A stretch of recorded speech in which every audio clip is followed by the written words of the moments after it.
Bienvenue au podcast Sac du Car. Mon nom est Didier Orméjus. Si vous nous regardez via notre chaîne YouTube, vous voyez que je suis en compagnie de l'ancien receveur de passe de la NFL et de la Ligue canadienne, Samuel Giguère. Sam, c'était le premier dimanche de la saison 2025 de la NFL. Alors, on va y aller de réaction immédiate, là, finalement. Là. Il y a le match du dimanche soir qui commence. Alors, on va parler de toutes les rencontres de dimanche, mis à part la rencontre du dimanche soir, étant donné qu'elle commence à l'instant, alors que nous, on commence l'enregistrement de cet épisode du podcast. Sam, on va commencer avec le duel qui met aux prises Aaron Rodgers et son ancienne équipe, pas les Packers, mais les Jets de New York, les Steelers de Pittsburgh, qui étaient au MetLife Stadium. On a eu droit à un match très serré entre les Steelers et les Jets. Ce sont les Steelers et Aaron Rodgers qui ont eu le dernier mot. Rodgers a complété 4 passes de toucher contre aucune interception. Il a gagné sa revanche contre son ancienne équipe. Écoute, qu'est-ce que tu as retenu de cette rencontre immédiatement à chaud, là, comme ça? Ah, c'était du vintage Aaron Rodgers. Ça a été tellement le fun de le regarder. L'exécution était parfaite. Le feu dans les yeux d'Aaron Rodgers, là, auquel on a été habitué pendant tellement d'années, tu l'as dit.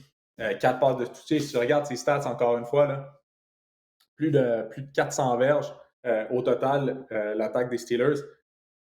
Ça a été incroyable. Puis je pense qu'on n'avait pas vu, avec un passer rating de 136, on n'avait pas vu ça depuis Ben Roethlisberger en 2008, si je me souviens bien.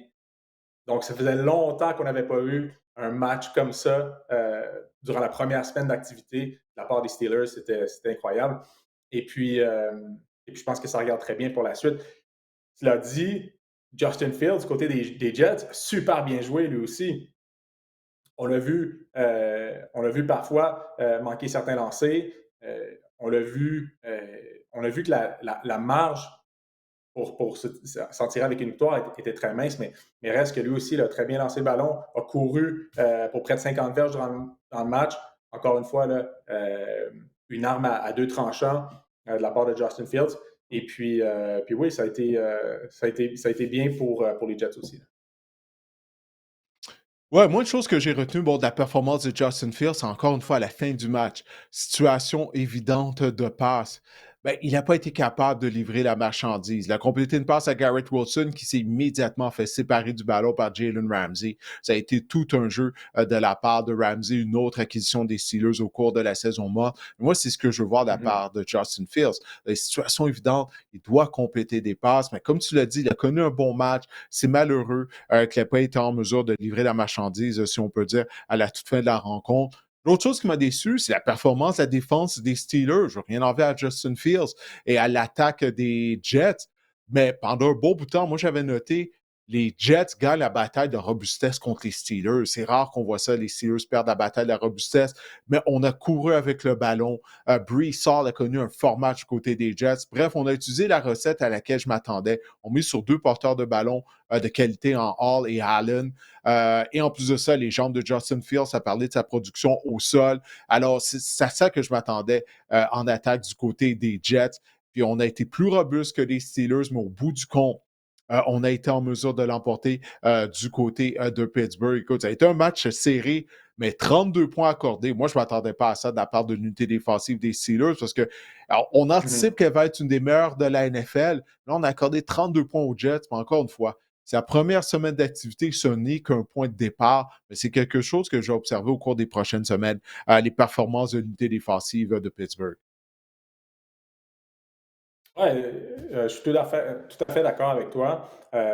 Puis ce que tu as soulevé est important. C'est la première semaine NFL. Alors, du point de vue de la défensive, il y a beaucoup, beaucoup de ce qui se passe au terrain qui se passe, qui se passe durant le jeu, là, du point de vue de la défensive ou juste avant le snap du ballon. Il y a beaucoup de communication entre les joueurs qui s'échangent des responsabilités. Et ça, ben, on travaille là-dessus durant tout le camp d'entraînement, mais reste que ça prend plusieurs semaines à bâtir, à construire. Puis je m'attends à ce que la défensive des Steelers continue de s'améliorer là, durant les premières semaines. On va rester à New York maintenant, mais on va parler de l'autre équipe, les Giants, parce qu'on vient de dire c'est juste la première semaine d'activité, mais là, il y a déjà une controverse des cas à New York, parce qu'après la défaite des Giants contre les Commanders, l'entraîneur-chef des Giants, Brian Daboll, ben, il n'a pas voulu Mhm. confirmer que Russell Wilson allait être le carrière partant la semaine prochaine, lors de la deuxième semaine d'activité. Les Giants qui ont croisé le fer avec leurs rivaux de section, les Cowboys de Dallas. Jackson Dart était le carrière numéro 2 derrière Russell Wilson. Ça n'a pas été une grande performance à part de Wilson, de l'attaque en général des Giants. Alors voilà déjà controverse des carrières du côté des Giants. Qu'est-ce que tu fais, c'est Brian Daboll? Parce que Jackson Dart a bien paru lors des matchs préparatoires, mais idéalement, on aurait voulu attendre quelques semaines avant de lui donner son premier départ. Mais là, on dirait que ça pourrait se produire déjà dès la semaine prochaine. Qu'est-ce que tu penses de la situation à New York? Parce qu'on a vu Malik Neighbors être très frustré sur les lignes de côté. Déjà, c'est juste la semaine 1, encore une fois. Oui, Brian Dable, il n'a plus beaucoup de cartes à jouer avant que, Non, hein? avant que lui se retrouve sur la sellette. Donc, si je suis sur sa chaise en ce moment, puis pas mal la seule carte qui me reste, c'est de changer de carrière, ben, je vais attendre un petit peu avant de jouer cette carte-là. Parce que si ce n'est pas la solution, mais après ça, c'est lui qui va sauter. Alors, je serai un petit peu plus patient encore avec Russell Wilson. Mais oui, je comprends la frustration de Malik Neighbors. C'est la troisième année de suite que durant le premier match de l'année pour les Giants, ils sont incapables de marquer un touché. On les a vus se rendre près Mm. de la zone des buts. Et encore une fois, un manque de production dans le red zone. Et puis Russell Wilson, oui, il a ses fautes, mais tout ne lui revient pas là-dessus. Donc, moi, Ouais, la ligne à je serais un petit peu l'attaque, plus en patient. passant, Sam, ça fait longtemps que ça dure, ça, à New York. Depuis la fin de la carrière d'Eli Manning, la ligne à attaque des Giants, c'est un problème. Puis il y a eu des jeux où ce que Russell Wilson était pris d'assaut. Là. Il n'avait pas le temps de rien faire, qu'il y avait deux, trois joueurs après lui. Donc, ça, c'est juste pour Mhm. ajouter à ton point là, du fait que tout, c'est pas de la faute de Russell Wilson. Non, exact, exact. Donc, moi j'attendrai avant de le remplacer. Ouais, non, c'est ça, parce que Daybold, c'est son avenir. Là. Son poste est en jeu, c'est la même chose pour le DG Joe Shane. Je suis d'accord avec toi. Moi, je garderais cette poche-là, cette carte-là dans ma poche arrière. C'est vraiment sa dernière carte, là, celle de Jackson Dart, de l'envoyer dans la mêlée. À moins qu'il décide d'envoyer Jameis Winston pour s'acheter encore plus de temps. Mais je doute de ça à la suite des performances de Dart lors des rencontres préparatoires. Du côté des Commanders, ben écoute, on était la meilleure équipe. Les Giants demeurent une mauvaise formation. Debo Samuel, moi j'ai trouvé, tu sais, j'attendais de voir Debo Samuel. Parce que l'année dernière, il avait l'air d'être lent, d'être lourd avec les 49ers de San Francisco. Il a inscrit un touché, puis il a connu un bon match. Puis il semblait avoir retrouvé un peu de sa vitesse. Rapidement, toi, qu'est-ce que tu as pensé de la performance de Debo lors de son premier match dans l'uniforme des Commanders? Mhm. Debo Samuel, l'année passée, je ne crois pas qu'il était à 100%. Traînait toujours des petites blessures. Mais oui, encore une fois, on parlait d'armes à deux tranchants, mais Debo Samuel, on le sait, capable de courir avec le ballon, capable d'être un excellent receveur. Son reverse là, à la fin du match, où il est allé chercher 19 verges. Euh, j'ai vraiment aimé voir ça. Puis c'est comme ça qu'on va l'utiliser durant toute l'année. Du côté des Commanders, je pense que c'est vraiment un bel atout. S'il peut rester en santé puis rester productif, vraiment un bel atout là, pour l'attaque de Jane Daniels et les Commanders. Et il y Bon, a ça mon le vite. porteur recru aussi. Là. Le porteur recru, excuse-moi de t'interrompre, Didier, Ah, mais Bill! Bill, du côté de Washington, ouais. ouais, Krosky Merritt. Puis, tu sais, c'est seulement un choix de septième ronde. Habituellement, on ne s'attend pas beaucoup à ces joueurs-là durant leur première, deuxième, même troisième saison parfois. C'est des gars qu'on va voir plus sur les unités spéciales, puis s'amener en remplacement quand il y a des blessures. Mais lui, il y a une grosse performance de sa part là, durant non seulement la première semaine de l'année, mais c'est son premier match de saison régulière en carrière. Alors, très belle performance de la part de la jeune recrue. Oui, il a inscrit le tout premier touché de sa carrière. Ben écoute, on vient de parler d'une de tes anciennes formations dans la NFL, les Giants. Tu as également porté les couleurs des Colts d'Indianapolis et les Colts, ils recevaient les Dolphins de Miami avec ton carrière favori, Daniel Jones, qui est rendu là.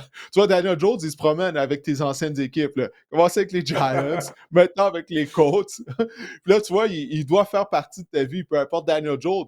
Mais il a mené les Colts à une victoire convaincante contre les Dolphins de Miami. Toi, Tagovailoa a été victime de 3 revirements. Les Dolphins avaient l'air désorganisés, ça a vraiment mal paru. Qu'est-ce que tu as retenu dans cette rencontre? La courte performance de Miami ou le brio des Colts? Là? Parce que vraiment, ils ont donné une raclée aux Dolphins. C'est vraiment un beau début là, pour Shane Steichen, l'entraîneur-chef. Ouais, super début. J'étais surpris et vraiment content là, de voir que c'est Danny Dimes qui s'est présenté sur le terrain. C'était pas le Daniel Jones euh, qui commettait autant d'erreurs pour les Giants. Euh, mais vraiment, là, des matchs comme Daniel Jones en a connu aujourd'hui, on en a vu quelques-uns quand il portait l'uniforme des Giants, mais Ici et on là. n'en a pas vu souvent. Et, Ouais. et c'était super de le voir aujourd'hui. On parlait d'une ligne en attaque du côté des Giants qui a eu beaucoup de difficultés aujourd'hui, mais la ligne en attaque des Colts aujourd'hui, c'était fantastique. Daniel Jones qui avait tout le temps nécessaire pour effectuer ses lectures. Euh, Puis le jeu au sol aussi, avec Jonathan Taylor en début de match. Et après ça, on a laissé Taylor se reposer, puis on a donné plus de portée aux deux autres porteurs. Mais tout ça pour dire qu'à l'attaque, ça fonctionnait à plein régime. C'était vraiment là, une clinique de coaching. Et tous les jeux fonctionnaient, tous les personnels. On a vu une grande panoplie de différents personnels. Des boîtes remplies avec 3 tight ends. On a vu des formations empty. C'était vraiment super à voir. Puis que les Colts gagnent leur premier match de la saison, c'est le fun parce que comme c'est le premier match de la saison, on peut aller voir les années passées. Puis ça fait 11 ans que les Colts n'ont pas gagné leur premier match. Ça faisait 11 Ah, ans c'est que les fou, Colts hein? n'avaient pas gagné leur premier match de l'année. Oui. Alors oui, une lueur d'espoir là, finalement du côté des Colts. Ça fait plaisir. Ouais, non, c'était bien de voir ça à Indianapolis parce qu'on a soif de victoire. Ça fait 5 ans, si je ne me trompe pas, qu'on n'a pas participé aux éliminatoires. On sait qu'on honorait l'ancien propriétaire des Côtes, Jay Mercer, qui a perdu Mercy. la vie Mm. oui, c'est ça, il y a quelques mois. Puis là, ce sont ses filles qui sont maintenant propriétaires de l'équipe. Puis elles ont passé leur message immédiatement. Là. Elles ont dit que l'équipe a besoin de gagner. Alors, c'est un beau départ. Mais moi, j'ai vraiment retenu la performance des Dolphins, Sam. Miami, tout au long de la saison Mais morte, il n'y avait il rien de était où? Il positif. était où, les Dolphins, Didier? Ben, c'est ça, c'est ça. Ils ne sont pas Ils sont présentés. Ils restés n'ont pas dans le fait le voyage à vestiaire. Indianapolis. C'est incroyable de commencer la saison régulière de cette façon-là. Moi, depuis l'été, je l'ai dit, je m'attends à ce qu'un ménage soit fait là, à Miami après la saison régulière, que le DG Chris Greer ainsi que l'entraîneur-chef Mike McDaniels, ça va sauter. Il n'y a rien que j'ai vu lors du premier match de la saison pour me faire changer d'avis. Toi, victime de 3 revirements. On a vu Tyreek Hill déjà frustré sur les lignes de côté. Ça augure mal, je te Mm. dis, c'est juste la pointe de l'iceberg, selon moi, du côté de Miami. Maintenant, à la Nouvelle-Orléans, il y a des Saints qui recevaient les Cardinals de l'Arizona. C'était une victoire de la part de l'Arizona. Le match a été plus serré qu'on l'anticipait.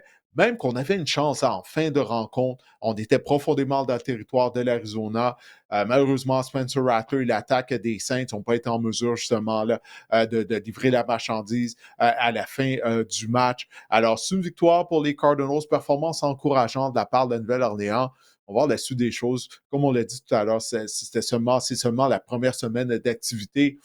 Alors, peut-être que ça va être la meilleure performance que les Saints vont nous offrir au cours des prochaines semaines. Bref, on verra bien. Maintenant, à Foxborough, les Patriots d'Angleterre, eux, ils recevaient les Raiders de Las Vegas. Ça aussi, c'était un match qui a été serré pendant un beau bout de temps. Est-ce qu'il y a quelque chose que tu as retenu de cette rencontre-là? Ça a été une victoire sur la route.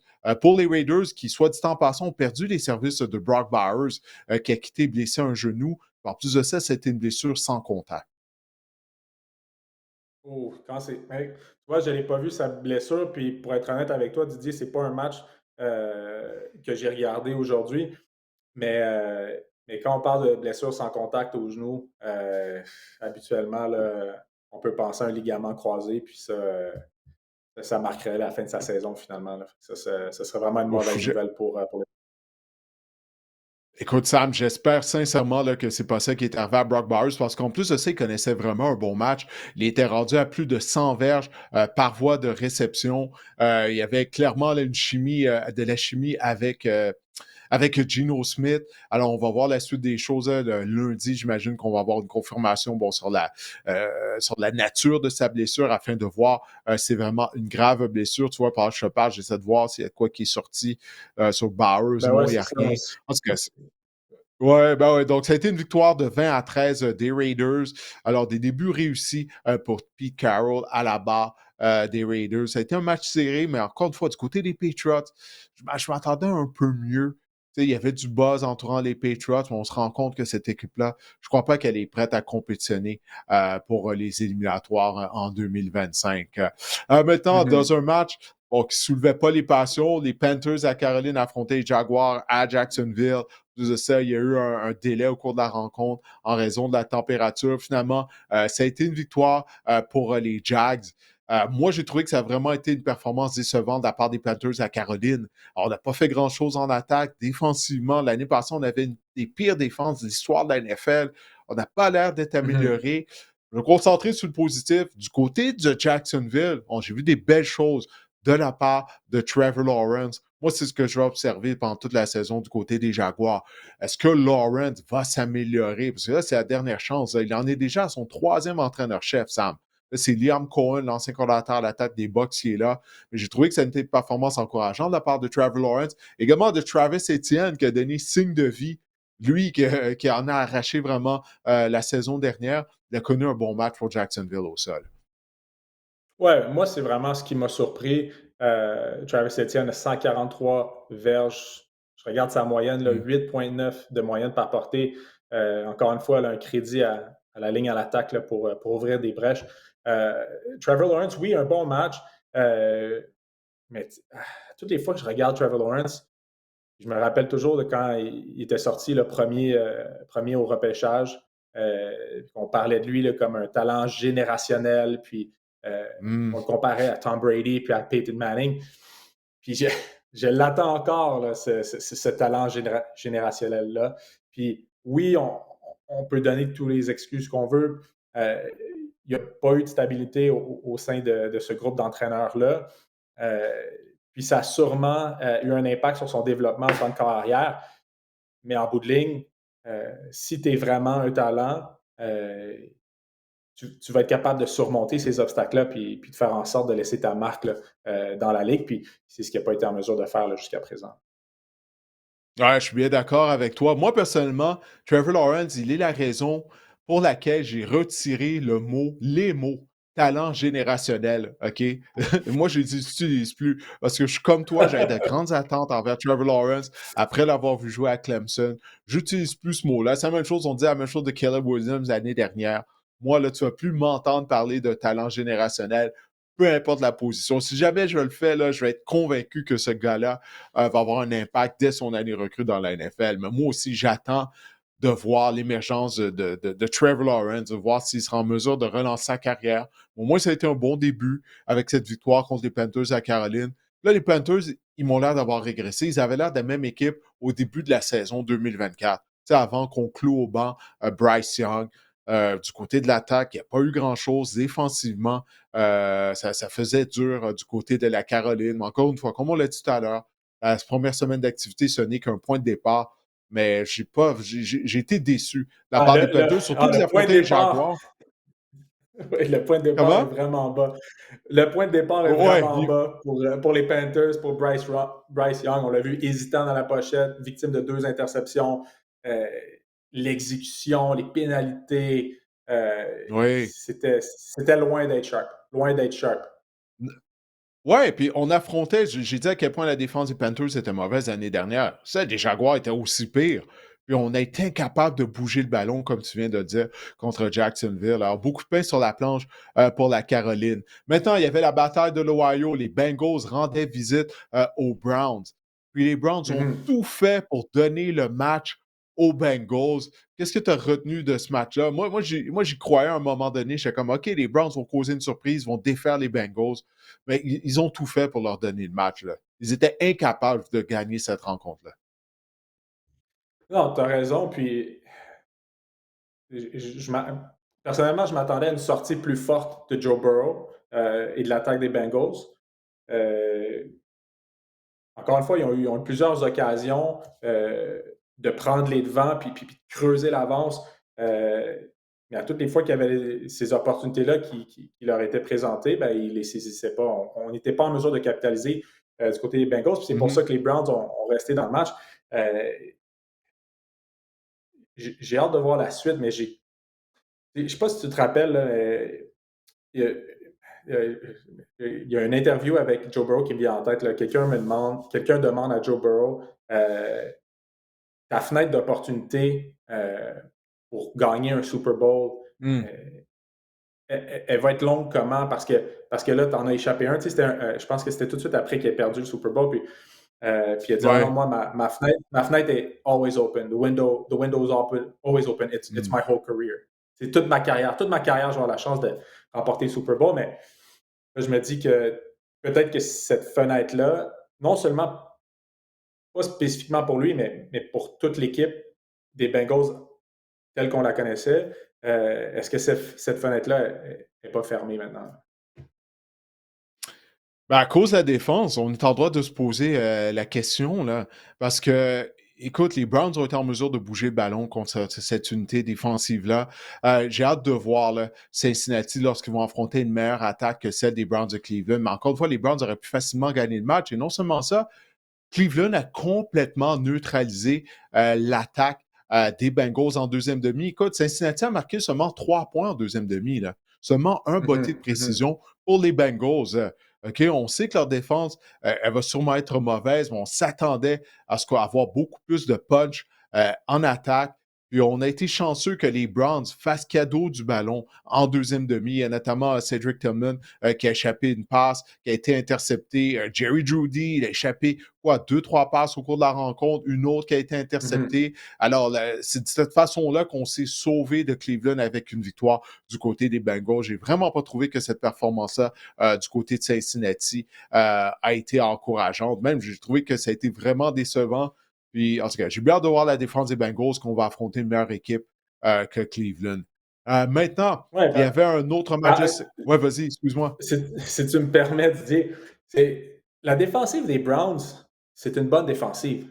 Je ne m'attendais pas à une promenade dans le parc pour l'attaque des Bengals, mais quand on regarde la gestion de la masse salariale des Bengals, on a mis tellement d'argent dans cette attaque-là, avec Ouais. les receveurs, avec Joe Burrow, mais puis au détriment de la défensive. Hein. Parce que plus tu dépenses pour avoir une bonne attaque, mais moins il te reste de l'argent pour payer tes joueurs en défensive, moins il te reste d'argent pour attirer des bons talents sur le marché des agents libres. Donc, avec tout cet argent-là dépensé en attaque, que tu finisses un match en bas de 20 points, pour moi, c'est un non-sens. 17 points Pour moi, seulement de c'est marqué. 17. exact. Exact. Donc, ça démontre une mauvaise gestion de la masse salariale, puis une grande part de la responsabilité là, au DG en ce moment. Moi, c'est ce que je pense, c'est ce que j'ai dit tout l'été. J'ai vraiment pas aimé la saison morte des Bengals de Cincinnati. Oui, ils ont gagné, tant mieux pour eux, mais ça n'a vraiment pas été une performance inspirante. Je suis entièrement d'accord avec toi. Ben écoute, si tu veux bien, on va aller maintenant du côté de la section sud de l'Association nationale. Les Buccaneers de Tampa Bay, ça a été un match serré contre leurs rivaux de section, les Falcons d'Atlanta, du début à la fin. Finalement, écoute, ça a été une victoire pour les Bucks. Contre leurs rivaux, deux sections. Ça a été un match très serré, comme je l'ai dit. Ebuka, le choix de première ronde, receveur de passe des Buccaneers de Tampa Bay. Lors du repêchage, on se dit pourquoi les Bucks ont repêché un receveur? Ils comptent sur Mike Evans, Chris Godwin. Ben, finalement, Godwin est ennuyé par une blessure. Ebuka, son premier match dans la NFL, il a non seulement inscrit 2 touchés, mais son deuxième, ça a été le touché victorieux. Baker Mayfield a mis sur pied Mhm. une séquence très rapidement afin d'inscrire un touché. Ce que j'ai retenu, c'est que Sam, les Falcons ont dépensé 2 choix de première ronde sur des chasseurs de quart, OK? Dont James Pierce, notamment l'ancien des Volunteers Mhm. de l'Université du Tennessee. Et lors de la dernière séquence, j'étais en compagnie de Renaud Bourbonnais à la description du NFL Red Zone. Puis je disais à Renaud, je disais, OK, j'ai hâte de voir si les chasseurs de cartes des Falcons vont se mettre en marche. Est-ce qu'ils vont être capables de fermer la porte? Ben non. Les Bucks ont traversé le terrain, passe de toucher pour la victoire. C'est comme si l'histoire qui se répète là, du côté des Falcons d'Atlanta, ça m'a fait penser à toutes les Mhm. défaites crève-cœur qu'ils ont subies l'année dernière. Ouais, parce qu'avant cette dernière séquence à l'attaque-là pour les Bucks, les Falcons connaissaient un bon match. Penix Jr. A bien joué, somme toute. Si je regarde ses stats, il n'y a rien à envier. Mais cela dit, dans les 2 dernières minutes du match, tu donnes le ballon à Baker Mayfield. Encore une fois, ce gars-là, il a vraiment du front tout le tour de la tête. Et puis son exécution, quand ça comptait vraiment. Et puis la confiance qu'il a démontrée envers son receveur recru. C'était super. Tu sais, quand on voit le toucher sur le poste, euh, pour aller chercher la victoire. Tu as Mike Evans qui est numéro 2, puis tu as Eguba qui est numéro 1. Et puis Mike Evans court un tracé à l'intérieur, c'est comme un in à 12-14 verges dans ces eaux-là. Et puis c'est lui qui vient attirer le maraudeur, le demi de sûreté. Et puis là, tu as Mhm. Eguba qui passe derrière sur le poste. Euh, mais pour dire, OK, c'est le jeu du match, puis on te remet le ballon. C'est toi la première lecture, on te remet le ballon entre les mains. Euh, D'avoir cette confiance-là envers le jeune receveur, c'est super. Puis encore une fois, la présence de Baker Mayfield dans la pochette, passe parfaite, ça a été vraiment beau à voir. Puis, puis c'est drôle, parce que j'ai jamais joué avec Baker Mayfield, il est plus jeune que moi. Puis il n'a pas joué pour les mêmes équipes que moi j'ai joué, mais de l'extérieur, ça a l'air d'un carrière là, qui est dans le caucus, sur le terrain, dans le vestiaire, met tout le monde autour de lui en confiance. Puis, il y a des joueurs qui vont performer ici, mais Baker Mayfield est capable de les motiver, puis de leur donner confiance, puis de les amener là. Tu sais. Puis j'ai l'impression que c'est ça qui s'est passé aujourd'hui avec le jeune receveur. Ouais, les Bucks ont grandement confiance en Baker Mayfield. Là. Il est devenu leur leader incontesté. Il est devenu un des carrières du top 10 de la NFL. 3 passes de toucher, aucune interception pour Baker Mayfield. Faut pas oublier qu'il était dans les meneurs pour les interceptions la saison dernière, malgré le fait qu'il a complété Mhm. 41 passes de toucher. Mais ça, faut le mentionner dans un match qui a été très serré. Écoute, dans mes notes, j'ai noté la performance du botteur McLaughlin des Buccaneers. Lui, il est chanceux là, qu'ils ont gagné la rencontre. Il a raté 2 bottées au cours de cette rencontre-là, Mais notamment, c'est la il a raté un transformation à la converti. fin, là. Oui, voilà, la transformation. C'est ce que j'avais noté. On aurait pu avoir une avance de 4 points. Plutôt, ça a été une avance de 3 points. Alors ça aurait pu vraiment faire mal. Wang Weiku, lui aussi, qui a raté un botté. Bref, ça n'a pas été une bonne journée lors de cette rencontre-là pour Ouais, parce les que botteurs de précision. One-Way-Coup manque le botté qui a manqué, c'était pour égaliser la marque. Parce que là, Oui, voilà. on marque, c'est 23-20, on marque le converti, ça reste 23-20, One-Way-Coup manque son botté, perd le match. Et là, je ne sais pas si tu l'as vu après la game, lancer son casque par terre. Oui, oui, oui, Mais ben oui. oui, Écoute, en plus de les ça, marges statistiquement, sont c'est un des tellement batteurs minces. les plus précis de l'histoire de la Ligue. Ouais. Ah oui, absolument. Puis c'est un match qui était hautement important parce que oui, c'est le premier match de l'année. On se dit c'est pas, ça n'a pas une grande importance, mais c'est un match de division. Alors, c'est un match Oui, à 2 points. C'est très, très important. Alors, de le perdre comme ça sur un botté, ouf. Je pense que One Waku va faire des cauchemars pendant quelques jours. Là. ouais, il y a une chose qui n'a pas aidé les Falcons, c'est que déjà, ils s'étaient privés des services du receveur de passe Darnell Mooney, qui est leur menace verticale vraiment. Mais là, Drake London, en plus, il n'a pas été capable de terminer le match. Alors, on essaie de mettre une Mhm. séquence sur pied à la fin de la rencontre, mais on était sans nos 2 meilleurs receveurs essentiellement du côté des Falcons. On va devoir suivre l'état de santé de Drake London également au cours des prochains jours afin de voir là, s'il se rend en uniforme la semaine prochaine. Maintenant, il y a les 49ers de San Francisco dans un autre match de section. Eux, ils étaient à Seattle pour y affronter les Seahawks. Ça a été un bon match, un match serré. Finalement, Brock Purdy a été en mesure de compléter une passe de toucher afin de donner la victoire aux 49ers de San Francisco. Est-ce qu'il y a une chose que tu as retenue au cours de cette rencontre? Euh, j'ai vu George Kittle avait quitté la rencontre, Ouais, mais il j'ai avait pas bien j'ai commencé. ben oui, parce qu'il a commencé Ischio-jambier, il avec s'est un blessé aux touché. ischio-jambiers. Ouais, ouais. OK. Il s'est blessé aux Ouais, parce ischio-jambiers, fait que là, ça, tu le sais, là, si c'est vraiment claqué, on parle d'une absence de 4 à 6 semaines peut-être, là. Déjà qu'il nous manque des receveurs de passe du côté des 49ers. J'ose croire qu'on voulait miser énormément sur George Kittle par la passe. Mais là, il est blessé. C'en a un autre, on va devoir suivre les mises à jour sur son état de santé au cours des prochains jours. ouais, absolument. Brock Purdy, il a connu un match correct jusqu'à la fin où là, il a connu un super bon match. Il a eu l'opportunité d'aller chercher la victoire à la fin, puis il a capitalisé là-dessus. McCaffrey, encore une fois, au sol, par la passe, euh, plus de 100 verges là, au total. Euh, puis, je ne sais jamais comment prononcer son nom, là, le jeune demi-inséré, là, Tonge? Tonge? Comment tu prononces son nom, Didier? Jack Tonge, celui qui a marqué le toucher, là. Oui, exact, exact. Le toucher de la Hey, victoire, lui, oui. C'est ça, il a obtenu du temps de il jeu a, dû à la blessure de Kittle, oui. Je crois que ben c'est oui, Tonges. puis Je crois qu'on il- prononce, ouais. est-ce qu'il voulait la balle dans la zone début? Oui! Écoute, j'en parlais avec Et Renaud, c'est ça qu'on il a disait, parce que volé le coin, là. Boum! Alors il a ça, été ça a plus été... agressif que Rick Woolen, le demi-coin qui le couvrait. Parce que moi, quand Purdy s'est débarrassé du ballon, je me disais, ah non, ça va être une interception.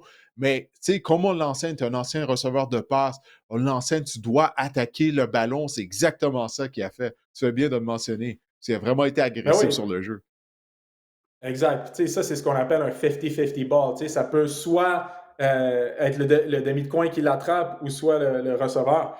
Puis c'est vraiment celui qui veut le plus aller le chercher. Puis ici, là, le jeune demi inséré qui a fait un excellent travail là, pour donner la victoire à son équipe finalement. Là.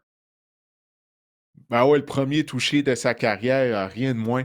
Alors écoute, quand son équipe en avait besoin, ben Brock Purdy, il a été à son mieux, comme tu l'as dit, c'est pas nécessairement un grand match, mais à la fin du Mhm. quatrième quart, ben c'est ça. Il a été en mesure de livrer la marchandise.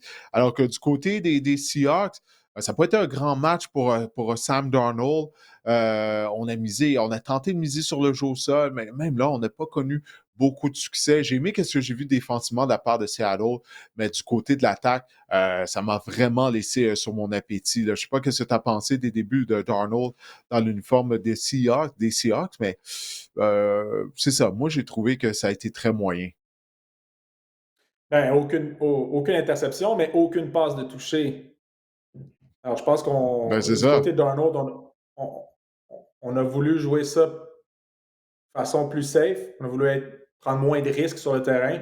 Euh, mais on n'a pas réussi à trouver la zone payante là, de son côté. Ouais, mais il a été victime d'un échappé à la fin de la rencontre. Nick Bosa qui a reculé le bloqueur à droite, Lucas, jusqu'à Darnold. Puis là, Darnold, dans son geste de passe, ben, il a frappé Lucas. Il a échappé le ballon. Puis Bosa, c'est lui-même qui a recouvré l'échappé. Alors, Ouais, finalement, ça a exact. été un revirement quand même sur Sam Darnold. Pas d'interception, mais un échappé comme quoi qui échappe pas. Maintenant, il y a un match qui a été beaucoup plus serré qu'on l'anticipait. Les Titans du Tennessee, on croyait qu'ils s'en allaient à l'abattoir contre les Broncos de Denver. Les Titans qui ont fait preuve de combativité, mais Bo Nix, il m'a fait penser au Bo Nix qu'on avait vu au début de la saison 2024, lorsqu'il était victime de revirements, d'interceptions, si bien qu'on avait commencé à le surnommer Bo Pix à la place de Bo Nix. Mais il a vraiment été téméraire avec certaines de ses passes. Résultat, il a été victime de 2 interceptions. Mais les Broncos, bon, ils étaient la meilleure équipe. Ils ont pris d'assaut Cam Ward, notamment avec leur chasseur de quart. Mais on a été chanceux. Là. Heureusement, Ward, c'était le premier départ de sa carrière. Puis, bon, les Titans étaient la pire équipe de la NFL la saison dernière. Mais moi, j'ai été déçu par la performance de l'attaque, en particulier vraiment de Bo Nix. Je suis obligé de le pointer du doigt en raison de ses revirements. Oui, écoute, c'est pas un match auquel j'ai porté beaucoup d'attention, Didier, mais je regarde la ligne de stats, le 25 en 40, 176 verges par la passe pour Mm. Bonix, 2 interceptions. Euh, on Deux dirait très qu'il a mauvaises voulu. interceptions. Il a voulu distribuer le ballon, par contre, parce que là, je compte plus de 10 joueurs offensifs là, qui ont capté des passes aujourd'hui. Le plus ciblé, c'était son porteur, par contre. Fait que ça veut dire qu'on est Mmh. allé vers le check down souvent. Euh, et puis, quand le carrière va toujours au check down, est-ce que c'est parce que la couverture de passe dans les zones profondes, elle est bonne. Et là, tout ce qu'on nous donne, c'est sur le périmètre ou dans la zone peu profonde. Ou est-ce que vraiment c'est parce qu'on a de la misère à effectuer nos lectures, puis on se débarrasse simplement du ballon, tu sais.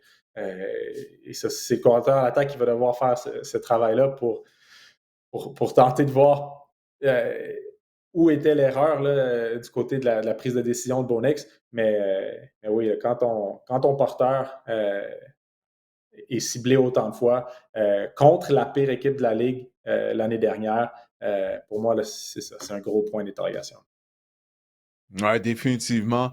Écoute, pour Cam Ward, bon, c'est pas facile d'affronter ce qui était une des meilleures défenses de la NFL la saison dernière, probablement une des meilleures de la Ligue encore une fois cette année. Il faut rappeler que les Broncos ont mené la NFL au chapitre des sacs du quart en 2024 avec 63.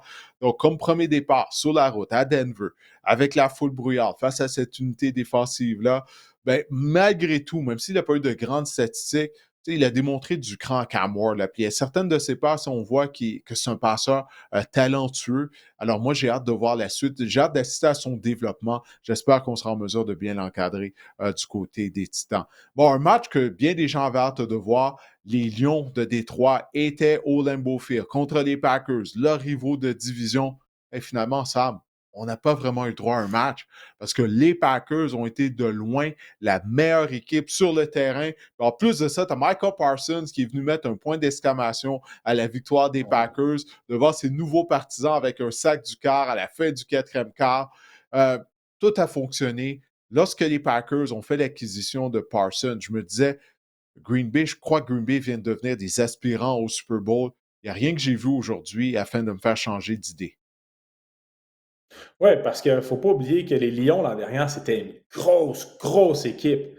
Euh, et là, eux qui retrouvaient là, les services de Hutchinson après sa grosse blessure l'an dernier, euh, tout le monde s'attendait à vraiment un très, très gros match, un match très serré. Puis comme tu l'as dit, les Packers qui fonctionnaient à plein régime, Jordan Love, 2 passes de toucher, aucune interception. Lui aussi a bien distribué le ballon. Euh, Puis là, on parle là, de joueurs défensifs capables de mettre de la pression, le jeu après jeu sur les corps adverses, puis de prendre les match-ups contre les meilleurs tackles de la ligue, de prendre les double teams. Ben, Micah Parsons, euh, c'est un de ces gars-là. Et d'avoir eu cet impact-là aujourd'hui, dès le début de la saison, pour moi, c'est de bon augure. Puis, quand on regarde la division dans laquelle les Packers jouent, ils se doivent d'avoir une excellente équipe s'ils veulent avoir une chance en série puis une chance au Super Bowl. Et là, c'est clairement un pas dans la bonne direction. Ouais, puis du côté des Lions, je sais pas qu'est-ce que tu as pensé de la performance des Lions, mais moi, je me posais des questions. Avant le début de la saison, j'avais dit, OK, je vais donner le bénéfice du doute à Dan Campbell afin de remplacer ses coordonnateurs, dont notamment Ben Johnson du côté de l'attaque. Ça m'avait pas l'air de l'attaque habituelle des Lions, ça. Je sais pas qu'est-ce que tu en as pensé, mais ça m'avait pas l'air de qu'est-ce que j'ai vu offensivement du côté de Détroit, alors quoi, des 3 dernières années, durant tout le séjour de Ben Johnson à Détroit. Je sais pas. Je sais pas, Sam. Encore une fois, c'est juste la première semaine d'activité. Il faut pas trop s'en faire. Il va y avoir une période d'adaptation. Mais ce ne sont pas nécessairement les mêmes Lions, parce que même la ligne à attaque, l'intérieur de la ligne à attaque a dû changer. Frank Ragnar, le centre, a pris sa retraite. On a changé les gardes aussi. Alors, tu sais, ça a l'air d'être la même équipe des Lions, mais ce ne l'est pas nécessairement. En tout cas, j'ai hâte de voir la suite des choses. Mais toi, qu'est-ce que tu as pensé de la performance des Lions? Est-ce que ça t'inquiète déjà après un match, surtout du côté de l'attaque? Non, ça ne m'inquiète pas parce que tu as Non? soulevé un bon point. Quand le centre de ta ligne à l'attaque change d'équipe ou prend sa retraite, comme c'est le cas ici, celui qui va prendre sa place, c'est un changement qui est assez difficile à effectuer. On sait que le centre est responsable de beaucoup sur la ligne d'attaque, puis pour toute l'offensive, on identifie le front qui se présente à nous, on identifie les blitz, on communique les Mhm. responsabilités aux gardes de chaque côté. On change des fois la protection au complet. Quand, quand il y a la protection qui était appelée au départ est vraiment pas bonne face au front, face au blitz qui se présente devant nous. Et ça, ce travail-là, même si on arrive puis on a de l'expérience, mais il y a tout l'aspect de cohésion puis de communication parce qu'on n'a tellement pas beaucoup de temps pour se parler avant le jeu, on n'a que quelques secondes, que cette cohésion-là, il faut qu'elle soit parfaite, il faut qu'elle soit excellente si on va avoir du succès sur le terrain. Et ça, ben, ça ne se bâtit pas malheureusement en un camp d'entraînement. Là. Donc non, je ne suis pas inquiet. Je pense que Jared Goff est le même Jared Goff des dernières saisons. Au niveau des armes offensives, on a les mêmes. On a les mêmes gars. Je pense que c'est ça. C'est juste un peu plus de cohésion sur la ligne à l'attaque. Ça va venir de semaine en semaine, de match en match. Donc non, je ne suis pas inquiet, mais reste que c'est une commande de taille, là, comme les Lions sont dans la même division que les Packers. Ouais, en tout cas, ça va être à surveiller ça, afin de voir justement là, si on va pouvoir s'adapter du côté de Détroit, comme tu viens de le dire. Là. En particulier du côté de la ligne attaque, parce qu'il ne faut pas l'oublier, oui, c'est bien beau, tu sais, David Montgomery, Jameer Gibbs, Jared Goff, Jameson Williams. Moi, j'ai toujours trouvé que la force des Lions, c'était au niveau des tranchées, en particulier la ligne à l'attaque, qui lors des 3-4 dernières années, était une des meilleures de la NFL. Là, c'est pas ça qu'on a vu Mhm. lors du tout premier match de la saison. En même temps, les Texans Mais d'Houston qui Didier, ont rendu visite. Ouais, vas-y. laisse-moi juste donner un dernier point là-dessus. Je pense que Oui, oui. l'aspect physique puis agressif qu'on connaît des Lions là, sur les lignes de tranchée, comme tu parlais, mais ça part de Dan Campbell. C'est l'identité de Dan Campbell. C'est vraiment son empreinte puis, sur l'équipe, la culture qu'il a instaurée au sein de l'équipe. Euh, Puis tant que lui est là, je pense que cette culture, cette identité-là va rester. Encore une fois, il y a une progression qui doit se faire au niveau de la ligne à l'attaque, mais je ne suis pas du tout inquiet pour les Lions. Allez, parfait. On va voir qu'est-ce que ça va donner au cours des prochaines semaines. Maintenant, dans le dernier match dont on va discuter aujourd'hui, les Texans de Houston, ils étaient à Los Angeles au SoFi Stadium contre les Rams. C'était une victoire de la part des Rams à l'arraché par le pointage de 14-9. Alors, les deux équipes mises sur deux des meilleures défenses de la NFL. Et puis, on a eu droit justement à une bataille défensive. Toutefois, je ne sais pas qu'est-ce que tu en as pensé, mais puis je sais que ce match-là, tu as porté moins attention, mais les Texans d'Houston, je m'excuse, leur ligne à attaque demeure un problème. Tu sais, on a échangé Laremy Tunsil, on a fait des changements, on a un nouveau coordinateur offensif, mais cette ligne à l'attaque-là, il y a des moments au cours de la rencontre, CJ Stroud, dès qu'il reculait, il y avait un joueur dans le visage. Et je sais que les Rams ont possiblement un des meilleurs fronts, c'est pas le meilleur front de la NFL, mais j'ai pas vu d'amélioration du côté des Texans d'Houston. Écoute, on a marqué aucun touché. On a marqué seulement 9 points. Ça a été 3 bottées de précision. Mhm. Alors, c'est ça, du côté d'Houston, je vois pas l'amélioration comparativement à l'édition 2024. Mhm. Ouais, en protection de passe, je pense qu'au sol, on a quand même effectué du bon boulot. Je regarde la moyenne par portée de Nick Chubb à 4,6. C'est somme toute du bon travail. Oui, dans ce cas-là, quand la ligne d'attaque a plus de difficultés en protection de passe, ben peut-être qu'on doit y aller plus avec du quick game. On doit encore plus miser sur le jeu au sol, utiliser nos receveurs dans des screens. Euh, mais tu sais, Euh, quand je regarde la ligne à l'attaque dans son ensemble, je suis pas prêt à dire que c'est une mauvaise ligne à l'attaque. Est-ce qu'ils doivent travailler sur la protection de passe? Oui. Et là, est-ce qu'ils vont être capables de faire les ajustements nécessaires? Ça reste à voir. Du côté des Rams, de ne pas voir Cooper Kupp en uniforme aujourd'hui, puis de le voir plutôt dans l'uniforme des Seahawks. Ouais, Ça, je c'est t'avoue que bizarre, hein? ouais, c'était bizarre, c'était bizarre. Mais là, on a Devante Adams euh, du côté des Rams. Euh, 4 passes captées, 51 verges de son côté. Le receveur là, qui a été le plus ciblé, ça a été de loin Pukonakwa aujourd'hui avec 10 catch puis 130 verges de gain. Euh, Mhm. euh, j'ai hâte de voir si Devante Adams va prendre plus de place dans cette attaque-là dans les semaines à venir.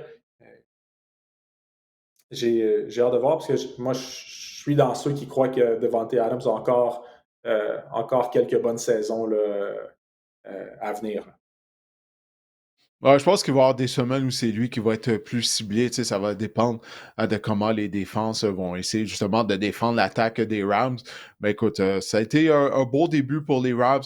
Écoute, il y a quelques semaines, on n'était même pas certain afin de savoir si Matthew Stafford allait être en uniforme. Il était là. Il est allé d'une solide performance. Alors ça, c'est Mhm. encourageant. Mais moi, je suis moins optimiste que toi, je pense, pour les Texans de Houston. Il semble, en tout cas. On verra encore une fois, comme on l'a dit au début de l'épisode du podcast, c'est seulement la première semaine d'activité, ce n'est qu'un point de départ. On va voir la suite des choses pour Houston, mais qui sait? Est-ce que c'est peut-être pas Daniel Jones et les Colts qui vont terminer au Ben, premier c'est ce rang de que la j'allais section sud dire. de l'américaine? Cette année, ce ne sera pas deux matchs faciles contre les Colts. Là. Ça risque d'être un Ouais. petit peu plus ardu cette année. Hey, il y a toujours une équipe surprise dans la NFL à toutes les semaines. Souviens-toi, l'année dernière, ça a été les Commanders qui ont fini par gagner 12 matchs. Puis les Colts, ça fait des années, je le dis, cette équipe-là, elle a du talent, elle est talentueuse, mais elle est tenue en otage par la position de carrière. Là, Daniel Jones, il n'a jamais joué derrière une aussi bonne ligne à l'attaque que celle des Colts, parce que tu sais, la ligne offensive des Giants, depuis quoi, près de 10 ans maintenant, elle en arrache. Puis ça s'est poursuivi aujourd'hui, dimanche. Alors, peut-être, qui sait, que Daniel Jones va être en mesure de relancer sa carrière, puis que ben, ça, il va devenir ton carrière favori, là, soudainement, avec ton ancienne équipe. Je me croise Tu les croises doigts. les doigts. Ouais, Bon, parce bon, que on va voir. Écoute, trop souvent, Danny Jones m'a déçu. Donc, hmm. donc j'espère que cette année, ce sera différent là, des autres. Ouais, ben écoute, c'est presque la mi-temps à Buffalo. Les Ravens qui mènent, il reste 1 minute 46 au deuxième quart. Les Ravens mènent 17-10 contre les Bills de Buffalo. Alors, écoute, je vais aller regarder le restant de cette rencontre-là. Écoute, Sam, je te remercie de t'être joint à moi. C'est la première fois qu'on faisait ça, des réactions rapides à la suite des rencontres du dimanche du côté de la NFL. Tu vas être au NFL Red Zone à RDS au cours des prochaines semaines également. Puis on va travailler ensemble, je crois au mois d'octobre. Alors, en tout cas, j'ai bien hâte à ça. Donc, écoute, encore une fois, merci de te joindre à moi lors de ce premier dimanche de la première semaine d'activité de la NFL. Je commence à déparler, je vais y aller. Ça a été une longue journée à l'antenne du Red Zone. J'ai parlé sans arrêt pendant quoi? 7 heures, bon, peut-être 6 heures et quart de temps. Mais là, j'ai besoin d'un repos. Fait qu'écoute, passe une bonne fin de soirée, Sam, puis on se reparle prochainement. Yes, à bientôt, mon ami. Salut.